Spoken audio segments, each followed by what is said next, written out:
राज्य सरकारनं गाजवाजा करत जाहीर केलेली कर्जमुक्ती योजना ही प्रत्यक्षात शेतकऱ्यांची कर्जमुक्ती नसून त्यांच्याशी केलेली तडजोड असल्याचा घणाघाती आरोप शेतकरी नेते रविकांत तुपकर यांनी केलाय। सरकारच्या बड्या बाता आणि शेतकऱ्यांच्या पाठीवरती लाथा अशी सध्याची परिस्थिती असल्याची टीका त्यांनी केली आहे। गेल्या आठवडाभरापासून मी महाराष्ट्राच्या दौऱ्यावर आहे आणि राज्याचा हा सगळा दौरा करत असताना विदर्भातले काही जिल्हे, पश्चिम महाराष्ट्र, सांगली, कोल्हापूर, सातारा, पुणे, त्यानंतर काल सोलापूर, लातूर आणि आज नांदेडच्या दौऱ्यावर मी आहे। उद्या हिंगोलीच्या दौऱ्यावर आहे। महाराष्ट्रातल्या शेतकऱ्यांसाठी सरकारनं जी काही अहिल्यादेवी होळकर कर्जमुक्ती योजना आणली, या योजनेमध्ये मोठ्या प्रमाणामध्ये त्रुटी आहेत आणि या योजनेमुळे 56 लाख शेतकऱ्यांचं सिबिल खराब होणार आहे। सरकारने असं म्हटलं की मुद्दल सरकार देणार आणि व्याज मात्र बँकांनी राईट ऑफ करायचं, सोडून द्यायचं, अशा पद्धतीचे निर्देश सरकारने दिलेले आहेत। पण बँका मात्र वरचे पैसे भरण्यासाठी शेतकऱ्यांकडे तगादा लावत आहे।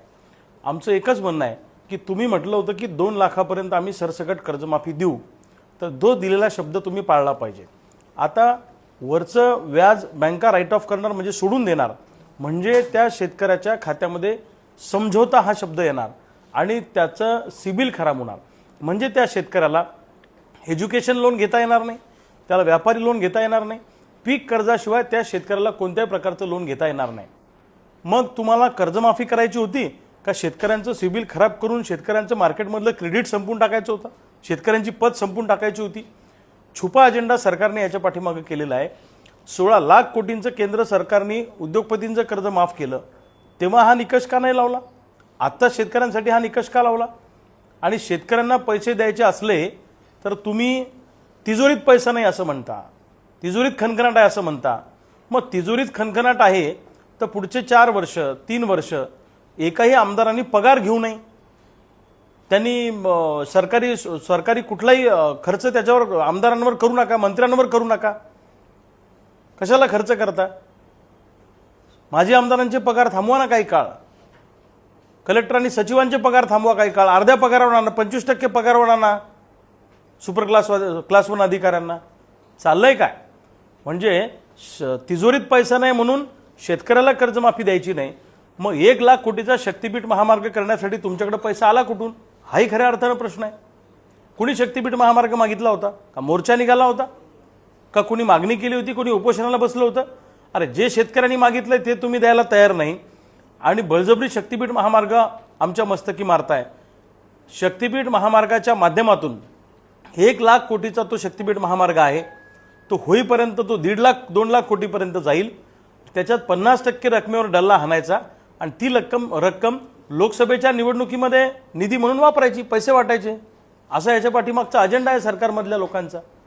हे प्रोजेक्ट काय सामान्य लोकांच्या भल्यासाठी थोडीच असतात। हे प्रोजेक्ट सत्ताधारी पक्षाच्या लोकांना फंड उभा करण्याचं एक साधन आहे, त्याच्यातनं पैसा हाणता येतो, तो कोणाच्या लक्षात येत नाही। म्हणजे सामान्य माणसाच्या खिशावर दरोडा घालण्याचं काम हे सरकार त्या ठिकाणी करत आहे। आमचं म्हणणं आहे शक्तीपीठ महामार्ग थांबवा।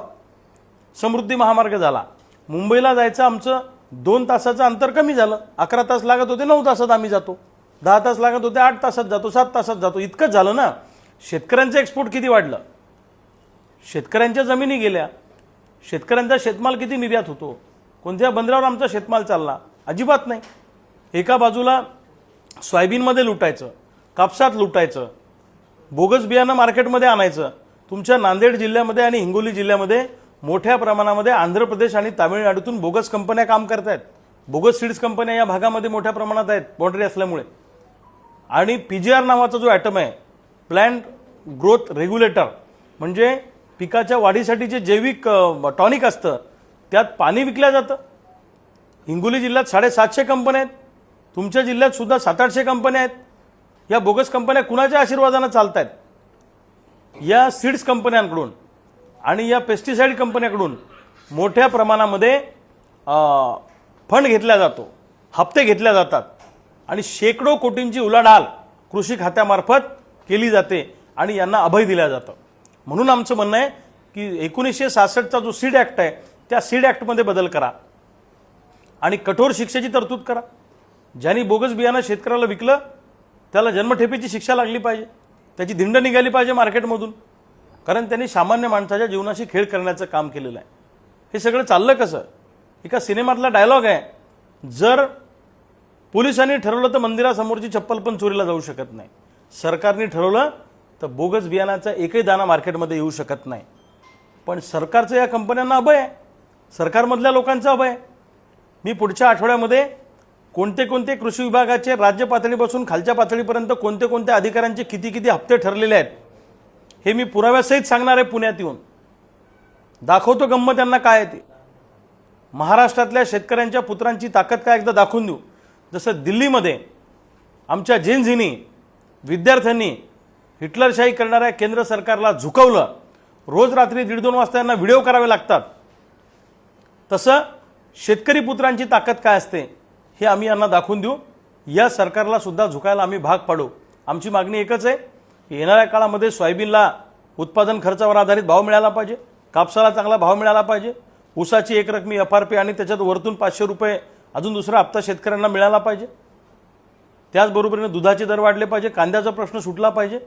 या सगळ्या विविध पिकांच्या शेतकऱ्यांसाठी एक व्यापक जनआंदोलन या महाराष्ट्रामध्ये कसं उभं राहील या दृष्टीनं आमचा सगळा हा दौरा सुरू आहे. आम्ही वेगळ्या शेतकरी नेत्यांशी बोलतोय, चळवळीतल्या कार्यकर्त्यांशी बोलतोय, तरुणांशी बोलतोय. निश्चितपणे प्रचंड राग शेतकऱ्यांच्या मनामध्ये आहे, त्यावर आहे, अडचणीत आहे. किंबहुना रोज 10 ते 15 शेतकरी आत्महत्या करतात, पण या सरकारला जाग यायला तयार नाही. म्हणून आमचं म्हणणं आहे की आता ठोकाठोकीचं आंदोलन हाती घ्यावं लागणार आहे. यांनी बऱ्या बोल्यानं या कर्जमाफीमध्ये सुधारणा केल्या तर ठीक आहे.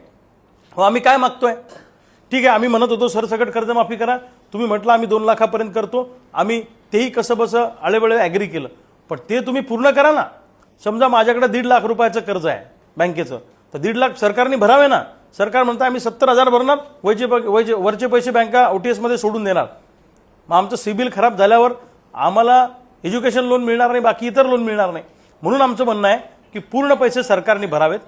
आणि तिन्ही कर्जमाफीतून जे लोक सुटले, एक पवार साहेबाच्या काळातली कर्जमाफी, एक फडणवीस साहेबाच्या काळातली कर्जमाफी, एक उद्धव साहेबाच्या काळातली कर्जमाफी, तिन्ही कर्जमाफीतून सुटलेल्या लोकांना या कर्जमाफीमध्ये समाविष्ट करा.